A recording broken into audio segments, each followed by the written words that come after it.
Ya analizamos en el video pasado de manera amplia y concreta al mismo tiempo la historia en torno al concilio de Constantinopla, todas las situaciones previas al concilio y cómo se fue desarrollando históricamente el concilio. Hablemos ahora en este video acerca del tema de los cánones del concilio. Decíamos en el video pasado que cuando concluye el concilio de Constantinopla, le presentan 3 documentos al emperador: el símbolo, que es el credo, la profesión de fe; el tomus, que es el que interpreta doctrinalmente este símbolo; y 4 cánones, que son de índole, por un lado, doctrinal, pero sobre todo disciplinarios. Entonces, en la hoja que yo les mandé, ¿verdad?, podemos ver precisamente estos 4 cánones, ¿verdad?, en general, ¿no?, para poder entender precisamente las cosas que van a suceder, que esos cánones sirven como leyes fundamentales, ¿no? Entonces, el primero de ellos, ¿verdad?, lo dice claramente, ¿verdad?: no venga renegada la fe de los 318 padres, ¿no?, que se reunieron en el concilio de Nicea y de Nicea de Bitinia, y esta se permanezca válida y sea anatemizado cualquier herejía, en particular de los eunomianos o bien anomeos, de los arrianos o bien eudoxianos, de aquella de los neumatómacos o de los sabelianos, de los marcelianos, de los fotinianos y de los apolinaristas. Entonces, este canon primero habla precisamente sobre lo que se tiene que condenar, todas las herejías que se condenan. Además, porque Teodosio precisamente lo que va a hacer es declarar que es un delito precisamente ser hereje, ¿no? Entonces, obviamente, aquí están todas las herejías que deben que se tienen que atacar y que se tienen que afrontar de inmediato, ¿no? Es lo que hace ver precisamente. Entonces, vamos a analizar brevemente, ¿verdad?, todos estos elementos que son básicamente doctrinales, para, por un lado, repasar y al mismo tiempo entender bien este primer canon que tenemos delante de nosotros. Tenemos entonces aquí, ¿verdad?, en el canon primero del concilio de Constantinopla, un elenco, ¿verdad?, condenados todas las herejías de aquel momento, ¿no?, de manera sencilla. En primer lugar, nombra a los eunomianos o anomeos, ¿no? Anomeos significa sin semejanza, ¿no? Son los que decían, ¿verdad?, serían los arrianos más radicales de todos, ¿no? El Hijo, ¿verdad?, el Logos, no es Dios, es una criatura. Esos son los anomeos o eunomianos, llamados eunomianos precisamente por Eunomio. Luego viene a continuación los eudoxianos. Se llaman eudoxianos precisamente por el obispo Eudoxio, ¿verdad? Eudoxio había sido obispo de Germánica de Siria, luego fue a Antioquía e incluso terminó en Constantinopla. Entonces, Eudoxio, ¿verdad?, al inicio era partidario junto con Eunomio del arrianismo radical. Sin embargo, con el paso del tiempo, Eudoxio, viendo su conveniencia, prefiere, ¿verdad?, adoptar el término oficial del imperio. Habíamos hablado, ¿verdad?, cuando vimos las distintas maneras de ir entendiendo el homoousios, cuando el emperador Constancio trata precisamente de establecer cierta paz, ¿verdad?, para que no se use la palabra homoousios, etc. Recordemos que había una palabra que era el homoios, ¿verdad?, que quiere decir semejante, que decíamos que esta era una palabra que se había usado, ¿verdad?, para decir que el hijo era semejante al padre, pero más bien era una palabra de tinte político, más que doctrinal, más que teológica, era una palabra política. Entonces Eudoxio pues termina diciendo que es mejor usar la palabra homoios, ¿verdad?, siguiendo claramente al emperador Constancio, ¿verdad?, quiere quedar bien políticamente. Obviamente Eunomio, ¿verdad?, y sus seguidores terminan rechazando lo que él dice, y entonces él entraría en el ala del arrianismo más moderado, sería el arrianismo moderado. Mientras que los eunomianos, ¿verdad?, son el hijo es una criatura y no es Dios, ¿no? Entonces aquí sería el hijo es criatura, por lo tanto es el arrianismo más radical. Los eudoxianos van a decir que es semejante, ¿no? O sea, no dicen que es criatura, sino solamente dicen que el hijo es semejante al padre, ¿verdad? Homoios, ¿verdad? Y ahí, bueno, va implícito lo de la palabra homoiousios que habíamos visto también, ¿verdad? Pero bueno, entonces los eudoxianos, entonces haciendo referencia a este señor, que es el primero que aporta, ¿verdad? O que está de acuerdo con el término del emperador, bueno, entonces se le quedó el nombre de eudoxianos, que serían los homeos, ¿no? Propiamente, ¿no? Y entonces aquí quedan claramente atacados. Entonces el arrianismo, tanto radical, el hijo es una criatura o el hijo es semejante, ¿verdad? Parecido al padre, representados aquí en el concilio por Eudoxio, bueno, quedan totalmente, inmediatamente condenados. Luego siguen los semiarrianos, que identifica el concilio con los neumatómacos, que habíamos dicho, en donde decían que el Espíritu Santo, ¿verdad? La herejía del Espíritu Santo, ¿verdad? El Espíritu Santo, que es una criatura, ¿no? Es una criatura o un ángel, ¿no? O una fuerza, que pues ya dedicamos en algún momento a profundizar precisamente en esta herejía, ¿no? Entonces aquí queda condenado eso. Entonces el concilio lo que va a hacer es declarar oficialmente la divinidad del Espíritu Santo. Entonces los neumatómacos quedan totalmente condenados. Luego se habla de los sabelianos, recordando aquella herejía antigua, ¿verdad? Del siglo II, los monarquianos, ¿verdad? Los patripacionistas, que después quedaron con el nombre de Sabelio, habíamos dicho en algún momento. Y entonces aquí podemos apreciar justamente que queda condenado los sabelianos, ¿no? Es decir, que el monarquianismo, un solo Dios con diferentes aspectos. Pero aquí se citan los sabelianos, no tanto porque en aquel tiempo existieran como tal los sabelianistas, sino más bien venían los monarquianos de segunda generación, que ya habíamos nosotros explicado. ¿Quiénes son estos monarquianos de segunda generación? Ah, bueno, pues los tenemos aquí justamente a continuación, en el mismo canon dice, ¿no? A saber, los marcelianos y los fotinianos, ¿verdad? Ahí está. ¿Quiénes son los marcelianos? Bueno, pues Marcelo nos recuerda entonces a este gran protagonista en el concilio de Nicea en el 325, y entonces que decía, ¿verdad? Que hablaba precisamente de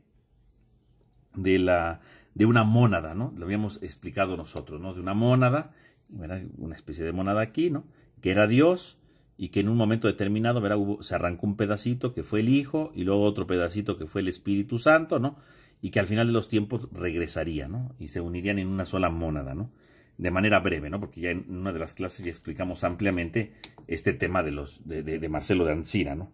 Entonces, estos son los marcelianos, ¿no? Entonces, Marceliano era este gran protagonista, ¿verdad? Que de alguna manera es un monarquiano, pero ya con una reflexión mucho más profunda, ¿no? Entonces, por eso se condena el sabelianismo de manera general, y luego sus derivaciones, a saber, marcelianos y fotinianos, los fotinianos. Entonces, ¿qué son los fotinianos? ¿A qué se refiere aquí cuando se habla de los fotinianos? Fotino, por eso se llaman fotinianos, fue un discípulo de Marcelo, ¿verdad? Él era obispo de Sirmio, que sería por ahí, por Hungría, ¿no? Es una persona culta que escribe tanto en latín como en griego, ¿verdad? Sus escritos hoy día están perdidos, ¿no? Y Fotino, bueno, pues al ser precisamente discípulo de Marcelo, pues tiene estas mismas ideas de las mónadas, ¿no? Él va a afirmar, obviamente, un rígido monarquianismo en donde logos es solamente una dinamis impersonal del padre, eso es lo que va a decir Fotiniano, ¿no? Influido por el pensamiento de Marcelo. Y entonces él va a decir que esta dinamis, esta fuerza del padre, se exterioriza en una acción repentina, ¿no? Y en este sentido, pues se va dando a conocer todo. El logos, por lo tanto, dice, estaba completamente en el padre, ¿verdad? En un sentido monarquiano, y con esta dinamis, ¿verdad? Que Dios sacó, pues sale. Entonces ahí podemos ver esta idea en general. Algo curioso de los fotinianos es que Fotino dice que cuando el Logos se encarnó, tenía cuerpo y alma. Él sí dice que tenía alma. Él es un autor que podemos decir que entonces sí habla ya del que en Cristo existía el alma, porque Adán, ¿verdad? Había pecado con el alma y con el cuerpo, por lo tanto necesitaba tener alma. Curiosamente era hereje desde el punto de vista monarquiano, ¿verdad? Pero afirmaba el alma, ¿no? Y luego los apolinaristas, ¿verdad? Que era también una herejía de aquel momento, ¿verdad? Este hombre, que ya habíamos hablado también en alguna de las clases, donde decía que el problema era que Cristo no tenía alma, ¿no? Cristo no tenía alma. ¿Por qué? Pues porque Cristo el logos era el principio espiritual que animaba al cuerpo, y por lo tanto no necesitaba del alma, porque se le hacía absurdo que hubiera dos principios espirituales en el hombre, en el cuerpo de Cristo reencarnado. Entonces, el que manejaba todo era el logos, y por lo tanto Cristo no tenía alma en cuanto tal, ¿no? Y entonces el logos encarnado, pues es un hombre incompleto, es lo que podríamos decir, ¿no? Porque no tiene propiamente su nous, su alma, ¿no? Su entendimiento, porque estaba privado de él, ¿no? Obviamente, el concilio de Constantinopla va a atacar a esto, va a decir que la humanidad de Cristo es completa. Por lo tanto, tenemos aquí entonces esta pequeña presentación, ¿verdad? De cómo el canon primero, ¿verdad? Atacando las herejías, atacando todo lo dogmático, ataca todas las herejías hasta el momento, ¿no? Los eunomianos y los eudoxianos, que son los arrianos, ¿no? Ahí los tenemos, los arrianos tanto radicales como moderados, los neumatómicos que atacaban precisamente el Espíritu Santo, y luego los abelianos, que son más modernos en aquel momento, que es los marcelianos y los fotinianos, ¿verdad? Donde hablaban de una especie de monarquianismo, y por lo tanto el monarquianismo es totalmente condenado ya entonces en el Concilio de Constantinopla. Y finalmente el apolinarismo, que anunciaba que Cristo no tenía alma y por lo tanto atacaba la humanidad de Cristo. Entonces podemos decir que el canon primero de Constantinopla ataca y condena totalmente todo tipo de herejía en aquel momento. Entonces con esto podríamos tener nosotros ya un esbozo, ¿verdad?, de todas las herejías de aquel momento y cómo son condenadas en el Concilio de Constantinopla. Vamos ahora a pasar a los siguientes cánones, que serían más bien de índole de disciplina. Una vez analizado este primer canon, ¿verdad?, con todas sus acepciones doctrinales, que es muy importante considerarlas, tenemos entonces a continuación el canon 2, que dice: los obispos no deben de andar de un lado a otro de las regiones, ni meterse desorden en las iglesias. Y según los cánones, también el obispo de Alejandría. Los obispos del occidente deben administrar solo lo de occidente, teniendo como válido las prerrogativas del concilio de Nicea para la iglesia de Antioquía. Los obispos no llamados no se deben de ir más allá de su diócesis para la elección de otros obispos. Entonces, este es un canon que precisamente trata de poner orden desde lo disciplinar y lo administrativo, en lo que va a tratar de impedir precisamente cosas que vayan más allá de esto. Entonces, los obispos dicen no deben dar más allá de su región. O sea, un obispo tiene que administrar solamente su región, no tiene que estar ahí metiéndose en otro caso. Este sería el caso, por ejemplo, de los melesianos que analizábamos nosotros al inicio del curso, ¿no? Cuando en Alejandría decíamos que Melesio se metió, ¿verdad?, y empezó a ordenar obispos presbíteros en Alejandría. Pues no, él ¿qué tenía que estar haciendo ahí? Nada. Entonces el concilio de Constantinopla dice: ningún obispo puede estarse metiendo en otras cosas, ni opinando en cosas que no les incumben, ¿no? Según los cánones, dice también el obispo de Alejandría. O sea, no porque el obispo de Alejandría esté en Alejandría y se crea mucho, significa que puede estar haciendo lo que le venga en gana. Tampoco el obispo de Alejandría, ¿no? Dice, y los obispos de Occidente, lo que habíamos dicho ahorita, ¿no? Hay una fuerte animadversión entre los obispos de Occidente y los obispos orientales. Entonces, de entrada aquí se vuelve a marcar la diferencia. Entonces dice, los obispos de Occidente que se ocupen cosas de Occidente, que no se ocupen de cosas de Oriente, ¿no? O sea, si cada obispo tiene que estar en su lugar, debe estar en su lugar. Y de manera especial los de Occidente que no se metan en las cosas de Oriente. Están para administrar el Occidente. Obviamente esto lo hacen referente a Paulino, ¿no? Lo que ahorita hablábamos en el video anterior, ¿verdad? Que habían metido su cuchara para poner al obispo de Antioquía, ¿no? Que era Paulino, siendo que el verdadero obispo era Melesio, pero bueno, Melesio de Antioquía. Entonces hacen ver esto, ¿no? Que los occidentales se queden allá, que el Papa se quede en Roma, punto, ¿no? Que no esté metiendo su cuchara donde nadie lo llama, ¿no?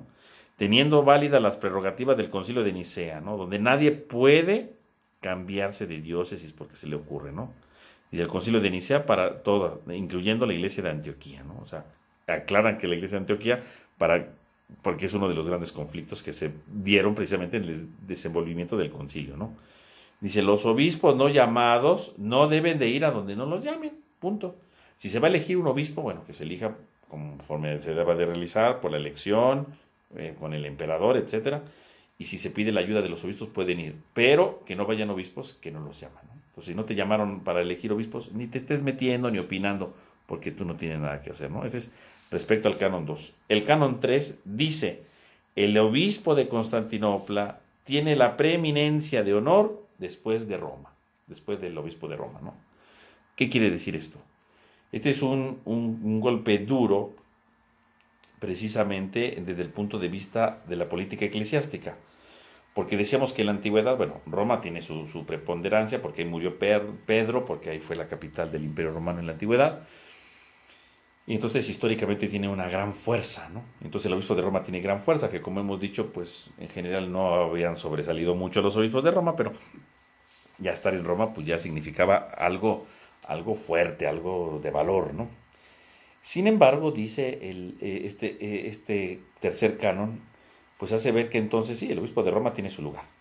Y recordemos que había dos grandes sedes en aquel tiempo, ¿no? Antioquía y Alejandría, ¿verdad? Que siempre se disputaban entre ellos, se peleaban, y evidentemente trataban de demostrar que ellos estaban al nivel de Roma.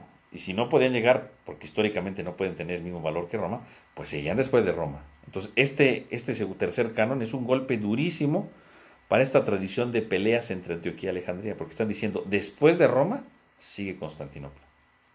No sigue Alejandría, no sigue Antioquía, después sigue Constantinopla. Por eso, a partir de ahora, tanto los obispos de Alejandría como de Antioquía van a procurar que quede un representante de ellos en Constantinopla.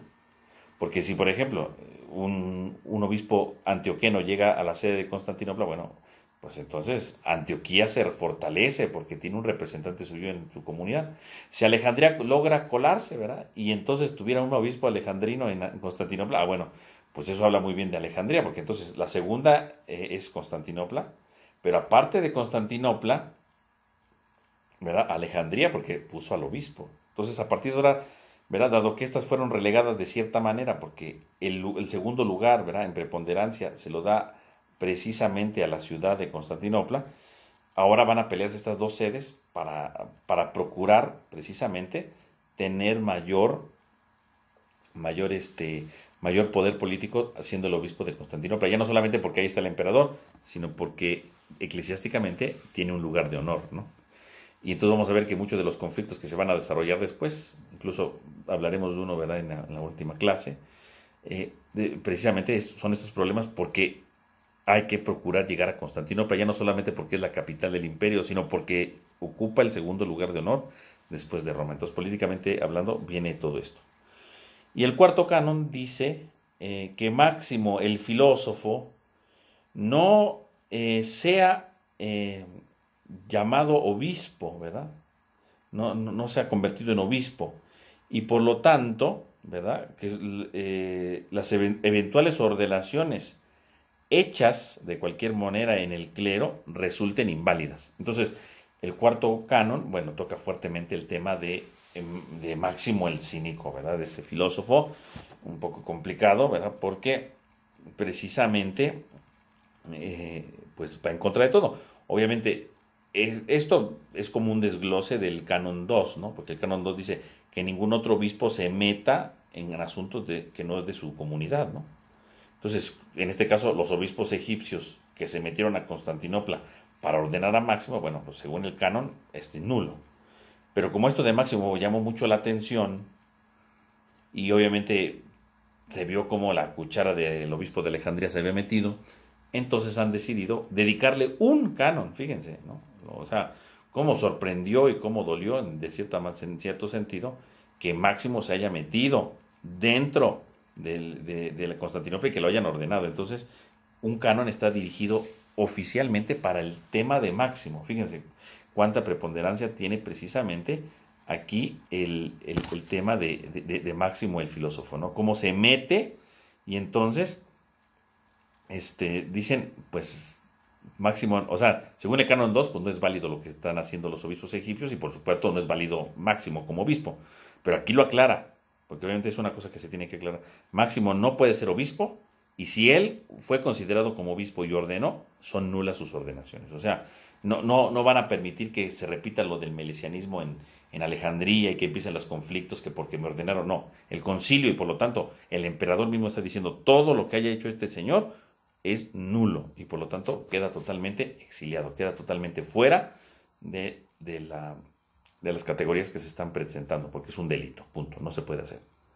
Por lo tanto, tenemos aquí entonces estos 4 cánones del Concilio de Constantinopla, ¿verdad? Que son sobre todo de índole disciplinar, salvo el primero que es un poco doctrinal porque habla de las herejías, pero a final de cuentas sigue siendo disciplinar porque con ello está condenando las herejías que desde el punto de vista disciplinar tampoco deben de vivirse ya, ¿no? Y entonces son delitos que se tienen que perseguir. Entonces con esto tendríamos una idea general sobre estos cánones que se tienen. En el próximo video vamos a hablar ahora sobre el símbolo, ¿verdad? Vamos a hablar sobre esta doctrina de fe, propiamente lo dogmático ya, que va a presentarnos el Concilio de Constantinopla.